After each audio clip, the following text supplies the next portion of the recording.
자, 기자 수첩 넘어가죠. 예, 예. 기자 수첩에서는 뭘 가지고 오셨어요? 영화 변호인 안녕하십니까 대자보 아기 젖병 이거의 공통점이 뭘까 한번 맞춰보시죠. 공통점이 있어요?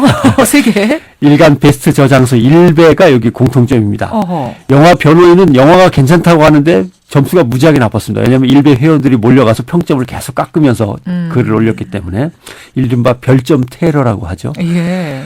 그리고 서울 성북경찰서에서 안녕들 하십니까 대자보를 찢은 1배 회원이 모욕 혐의로 경찰에 입건됐죠. 예. 그다음에 주말에는 1배 회원이 점포에 내다 팔 젖병 꼭지 그 공장 제품에다가 자기가 심심할 때 입을 댄 적이 있다라고 그 내용의 글을 사진과 함께 올렸어요.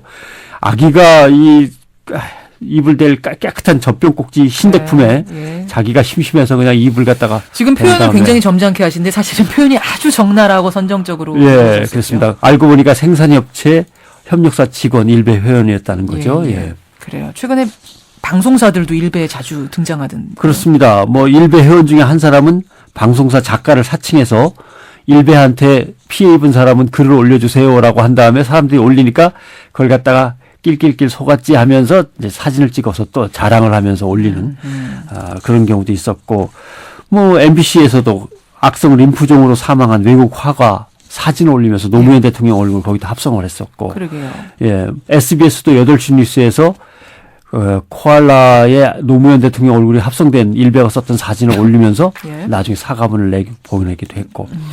근데 일베 회원들이 다 이걸 두둔하고 있는 건 아닙니다. 절대. 그래요. 이번 사건에서도 왜 잘못은 네가 하고 우리가 욕먹어야 되느냐라고 여기에 대해서 비난하는 회원들도 물론 있는 거죠. 예. 왜들 그러는 걸까요? 그런 행동들이 어떤 의미든 뭔가가 담겨 있는 건지 궁금합니다. 일베에는 두 개의 축이 있습니다. 보니까 하나는 이제 지역 비하나 지역 차별, 여성 혐오, 노무현 김대중 대통령에 대한 조롱, 인종 차별 이게 이제 극우적인 성격을 띈 게 하나 있고 예. 여기에 덧붙여서 조롱과 우스갯소리. 왜냐하면 일간 베스트 유머니까 원래 이제 유머 비슷한 사이트에서 출발한 거 아닙니까? 그렇죠, 서로들. 그렇죠. 예.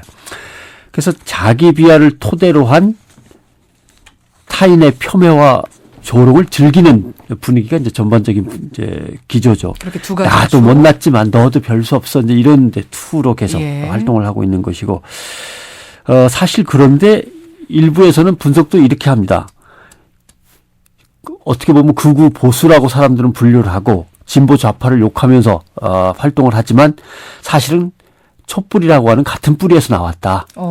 그 사건을 겪으면서 진보 좌파의 실패에 대해서 실망하고 절망하면서 이제 더 이상 너희들한테 속지 않겠다라는 생각을 갖고 있다. 사실은 같은 뿌리다라고 하는 얘기도 물론 있습니다. 예, 그러니까 예.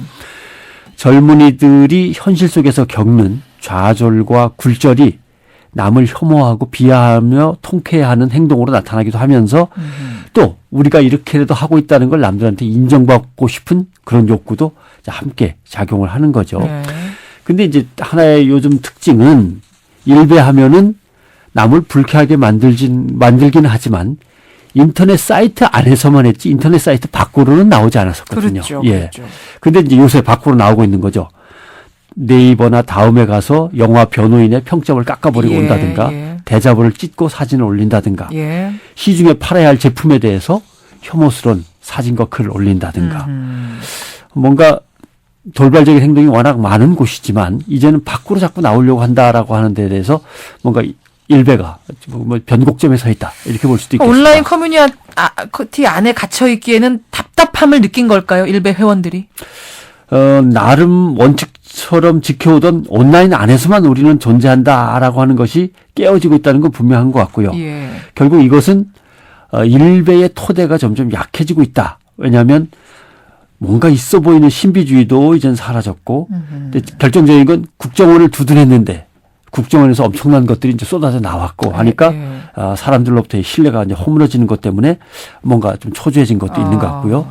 그 다음에 이제 일베와 나름대로 연계를 갖고 있던 어떤 보수계의 인사들도 이쪽에서 다 떠나버리고 손을 끄는 상태에서 예. 뭔가 이제 변화의 시점이 된 거다. 이제 이렇게 볼 수 있겠죠. 그렇군요. 그러니까 모르겠어요. 좀 사실은 건강한 보수도 있고 건강한 진보도 있고 이래야 되는 거 아닙니까? 그렇습니다. 예. 의미 있는 젊은 보수가 형성이 돼야 하는데 그게 아닌 것 같아서 좀 네. 안타까워요.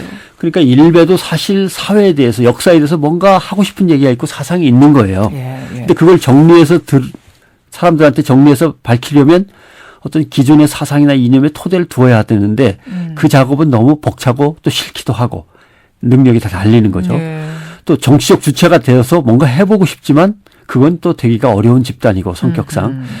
나름대로 생각과 꿈은 있지만 자기들이 감당하기는 어렵고 그냥 남들이 하는 걸 웃음거리로 만들면서 즐기는 수준은 가능하고. 그런데 이런 미약함에 대한 반동으로 특이하게도 구테타를 일으킨 인물들을 우상화하는 경향이 있습니다. 아. 예. 그러니까 뭔가 세게 한번 자기들도 존재를 인정받고 싶은데 능력은 달리는 게 예. 그 반동으로 쿠데타 인물들을 이제 추앙하는 이런 모습으로 나타나는 것 같은데 젊고 건강한 보수가 형성됐으면 하는 바람과 달리 아직은 일베가 그런 수준을 못 되면서 지금 어떤 변곡점을 맞고 있다. 한번 좀 관찰이 필요한 시점입니다. 그렇군요. 오프라인으로 나오고 있는 일베 회원들의 모습 그 이면 들여다봤습니다. 수고하셨습니다. 고맙습니다.